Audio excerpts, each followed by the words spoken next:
Good. All right. Good afternoon. First and foremost, our job is to protect the family right now. The dignity of this case, we want to, well, dignity for the family and dignity of the victim, we want to make sure we protect that. I'm not going to get into how gruesome this case was. There's no need to. This will live on for infamy. This family have to live with this. And so to them, our prayers are with you. As you said, our victim advocates are with you. They will stay with you. Whenever you need them, just call them up. They do an outstanding job. To the detectives, to the forensics unit, the ME, everybody who was involved in this investigation, I want to thank them personally. It was a horrible scene for them out there for several days. It was tough. And for the neighborhood that had to have, with us being out there, I know it's a lot on you too. So I just want to get that out there because just a gruesome case, and this is horrible. And I'll get a little into it further, but it's just one of those things you can never answer the why. And that's what I feel horrible for the family for. So our victim was an Uber Eats and DoorDash driver. I mean, you watch the video, he's a guy just like everybody else, just trying to make a living for his family. And on April 19th at 2:30 p.m., he had dropped his wife off and he started doing his deliveries. His wife and him were communicating via text. At around 6:43, she sent him a text. He responds back and says, yeah, this is basically my last one, I'll be home soon. And he was right around the corner from their house. At 7:13, she sends a message, but there was no response back. So late April 19th into the 20th, she reports him missing. Our patrol goes out, they start doing the investigation. Wasn't a few hours later, they hand it off to the missing persons unit. Our missing persons unit then takes over the case. They actually, later that morning, our missing person unit reached out to Uber Eats, and they were able to provide us some information and his last known GPS coordinates. We post this information on our social media, hospitals, fire rescue, FHP, databases. We kept reaching out to find out, could he just been missing? Did something happen? Was he in a crash? So we're just trying to figure those things out. The GPS showed that he had gone, his last known location was 3438 Moog Road, which is down Holiday. Detectives went to the house, walked around it. There was nothing really suspicious on out there. Nobody answered the door. And so there's actually a body of water across the street. They looked over there to see if maybe something happened. There was no evidence of anything going on. But we kept following up on leads. On April 21st, we actually go back to the house at 3438 Moog Road. At that time, we were able to make contact with the roommate of the suspect. The roommate was able to provide us video, and you can actually see the victim walking up to the house to deliver food, but the video cuts off at that point. You can also see that that was around 6:45 when the video cuts off, or 6:55, right there when he was walking up to that house.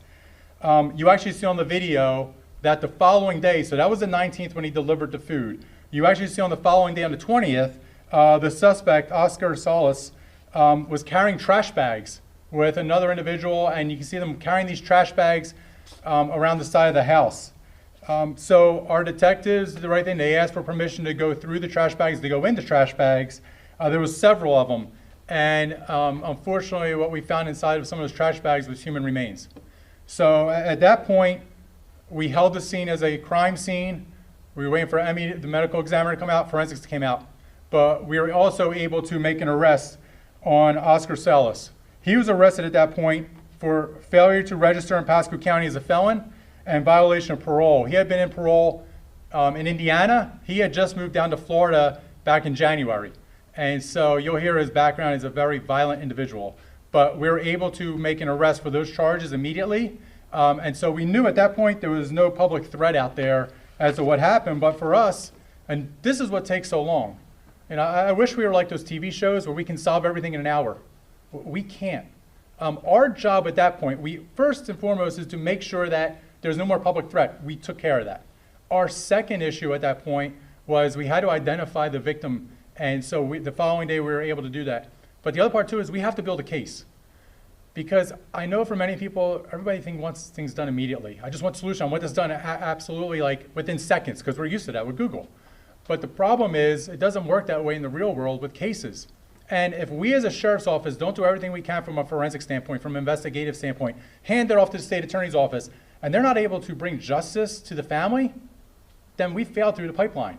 So we can't fail. We have to do everything. And if it may be slow, it's slow, but it's going to be done right. And so that's the one thing we just want to make sure everybody understands out there, is that we couldn't give those updates because we did not want to hinder the investigation.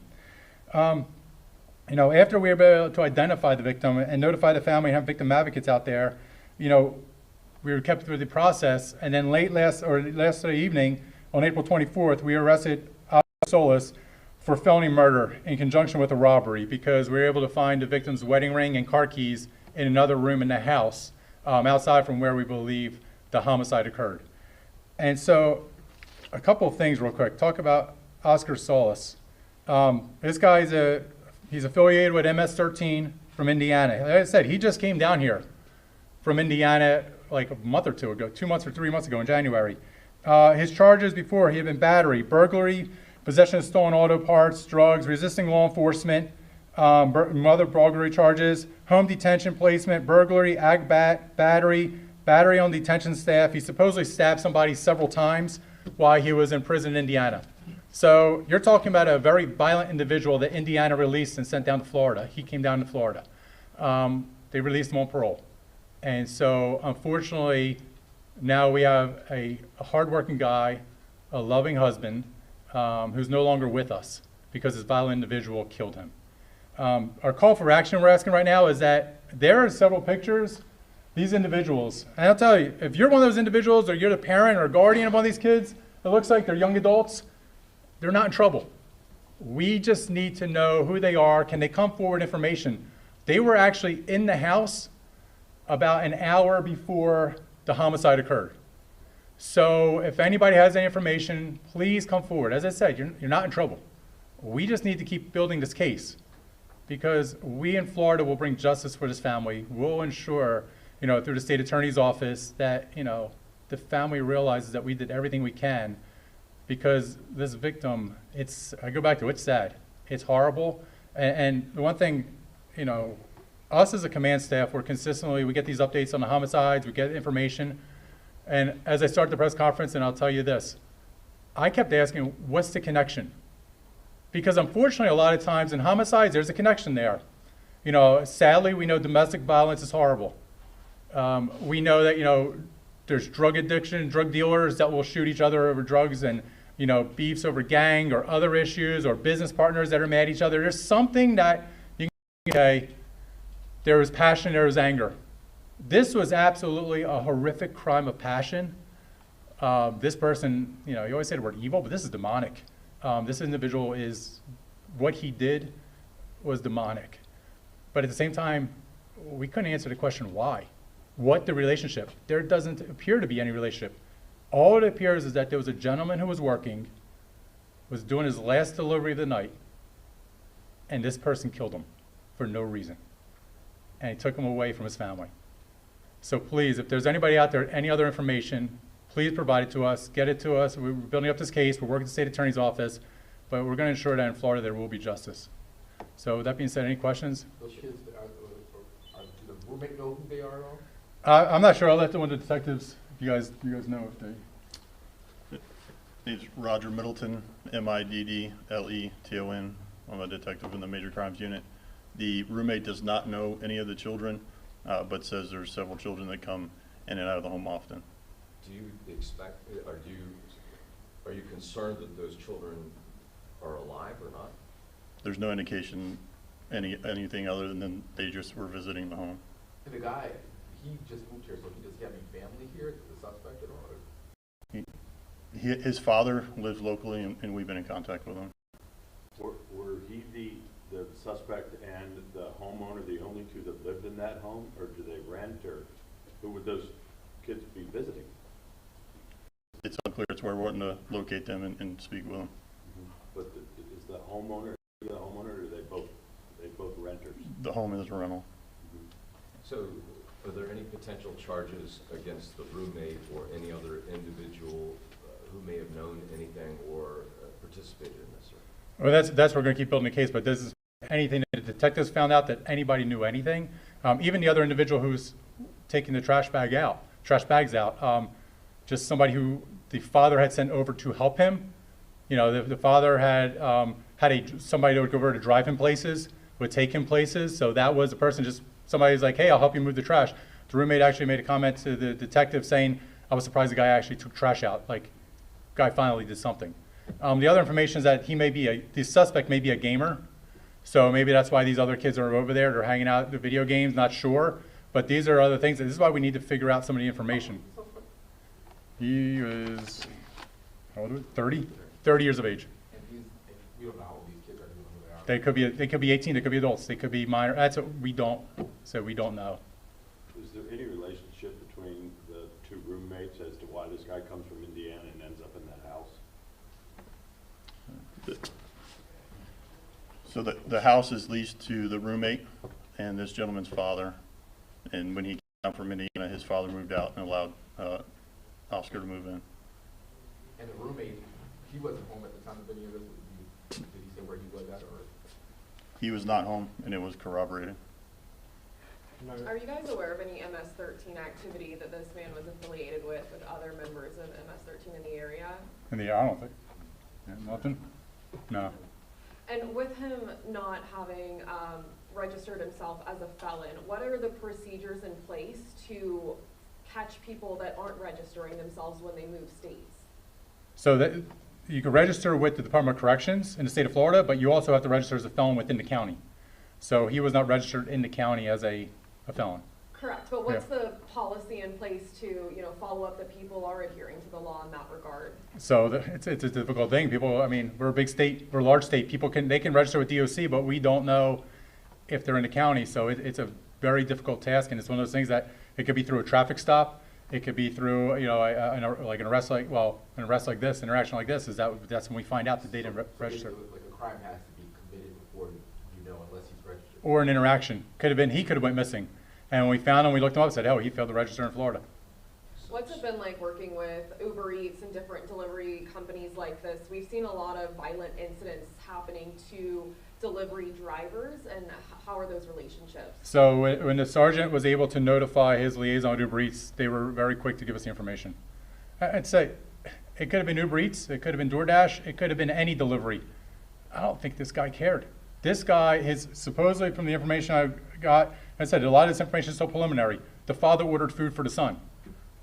He could have ordered anybody. The father had no idea what his son was planning. He's not involved into that anyway. I feel bad for the dad. I mean, it seems like indications that the dad was just, he had a son that he was basically helping throughout the way. And the information is he just ordered food. And so that could have been, I don't want to go through every company because then they'll get all upset, but it could have been any company out there that it could have been delivery for. And that would have been the person. But that's what I said, this is just a random person. It could have been anybody. It could have been a member of religious faith that was knocking on doors. And this person just yanked them in and killed them. Sheriff, you mentioned that you didn't want to go into the graphic details of this, and I understand that. Yeah.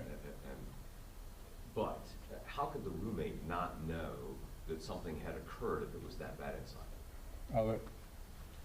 I'm not trying to speak on it, still Yeah. ongoing, but he wasn't home at the time, and when he came home, it was night, and then the detectives were out the next day, and he had actually been with his family away from the home until we made contact with him. How's the victim's family doing right now? I know our victim advocate's been working with them. I don't know exactly. I can only imagine. I can't imagine. As I put it that way, I can't imagine what they're going through. The heartache, the heartbreak, the fact that, she's texting him, she's nervous. And honestly, you're talking about caring. I mean, she kept texting him, and then she notified immediately, hey, what's going on? Where's the, I mean, she did everything she could. Evil just came. I mean, this person was just demonic in what he did. And you feel horrible for that wife. And just pray for him. Most of these delivery services, ring the doorbell and leave it at the door. Is there any indication as to why there was an interaction between the two, and did he forcibly bring them into the home? So the camera shuts off. So that's the sad part, is that when you watch the video and the detectives, it says part of the investigation, but when you watch that video, he's literally standing there just waiting, and he probably was thinking to himself, am I at the right house? Because nobody was answering. But then the camera goes off. And we don't have the video of him getting taken inside. Why does the camera go off? It's part of the investigation. I mean, we all have common sense. We can all believe and have our understanding, but until it's 100%, this is exactly why. Look, you all can say those things because in court it doesn't matter, but if I say something, you brought it, I can't say it. Did the detective find any blood in the house at all, or? Sorry. That's all right. There was a substantial amount of evidence inside, but it's still being wrapped up and completed. Speaking of evidence, when you guys said you went out there, one of the times you also looked at a body of water or like a pond or something. Did you find anything in? They were out the day prior on the 20th just to look as far as the missing person investigation, just based on the GPS location of the victim. For sure, but did you find anything in No. the water? You did not find anything. Not that day, the 20th. There's also like, I guess, rumors that this was possibly a part of a gang initiation. There's nothing evidence that would lead to that, but the question about the body of water, I'll go back to that. So basically what they were looking for was tire marks, something that would have shown that somebody entered the water. A lot of times with missing persons calls, we have to, anytime there's a body of water, you constantly are looking, whether it's a person with dementia, a child, somebody suicidal, you always are looking around if there are any signs. So until there's actually evidence to say, okay, further, then we really send people in that water to start searching. But there was zero evidence of anything that What somebody was about in. the victim's car? Was it there at the property? Who? The victim's car? The victim's The car. victim's car, yeah. Was it? It was located abandoned just like a third of a mile away from the home. Is it ever too soon for you to call the sheriff's office with concerns of someone missing? No, I mean, that's one thing. I can imagine because the police shows, everybody thinks that our biggest calls for service are, robberies, homicides, all these. A lot of our calls for service are missing people. That's the majority. That's why we consistently post them out there. And so we tell people, hey, look, we're going to do everything we can because we know that's somebody's loved one. Why do we have one of the largest canine units? It's because our dogs are consistently out there searching for missing people. Our bloodhounds, our live-fire dogs, our cadaver dogs, we're consistently out there looking. And so that's one of the biggest calls that I know we as a sheriff's office, that's one of our larger calls. I can imagine for all law enforcement, it's people go missing. And so how do you find them? What do we do? So that's why we take it extremely seriously. But as I go back to that point, it's never too early. From our standpoint as investigations, we will say, hey, look, these are the steps that we usually take. Whether somebody ran away, whether it's an adult, what we can and can't do. But at the same time, is we know that's somebody's loved one. And so when it being somebody's loved one, it could be one of our loved ones. And so we take it extremely seriously, but we have our procedures in place, we have our plans in place. And so it could be that kid that ran away 100 times, or it could be that person that went missing the first time. We take them all very seriously. You mentioned that the keys were found inside the house, the keys to the car. The keys, yeah, the keys, I'm sorry, the keys to the car, I knew his ring was, but I knew the keys were, yes. But yet the car was found a third of a mile or so away. Do we know who may have moved that car? Do we suspect that it could be? Still reviewing, still under investigation. To say the neighbors have any surveillance cameras, but I probably imagine we went to every neighbor about 12 times already. But you have anything, let us know. Do you expect to release the name of the victim anytime soon? No, ma'am. The family can, but we won't. Was the victim Hispanic as well? We're not going to release that information. How cooperative is the father and roommates being? So as of right now, they're being very cooperative. Everybody that we spoke to has sat down and spoke with us and helped out. Any other questions? His gang affiliation, does that date back to his time in Indiana, yeah. He wasn't in Florida that long. When he was on parole in Indiana, how does that work with working with those entities at this point? With Indiana, so our Department of Corrections will work with their Department of Corrections. Yep. So, obviously, this is the second story that we've had around delivery drivers. Do you have any tips for people who maybe are delivery drivers to keep them safe?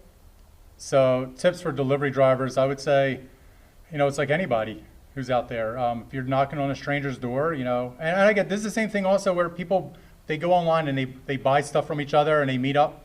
For people who are buying stuff and meeting up at places, I'd say always meet well-lit place, a gas station, the middle of a gas station, meet there because there's cameras, there's people out there. If you're a delivery driver, if you don't feel comfortable, don't go. We have body-worn cameras in law enforcement to protect ourselves and protect other people. If that's something you want to do is videotape everything going on. If you want to be on the phone with somebody while you're going up to that house, do that. There's nothing that stops you. You're in a public place. You can do what you want. But as I say, and that's the thing, it's not about the victims here, it's not blaming them, and I don't think you are, and I don't think anybody is, but the issue is we just got horrible people out there. And so always remember that. There's just horrible people in this world. There's just people that are just hell-bent to do evil. And He's not so, talking at all. He's not saying anything. no, he's not.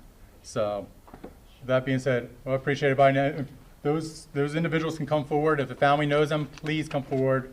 We want to get some more information because we have to bring justice for this family. Thank you all very much. Thank you. Thank you, Sheriff. Sheriff.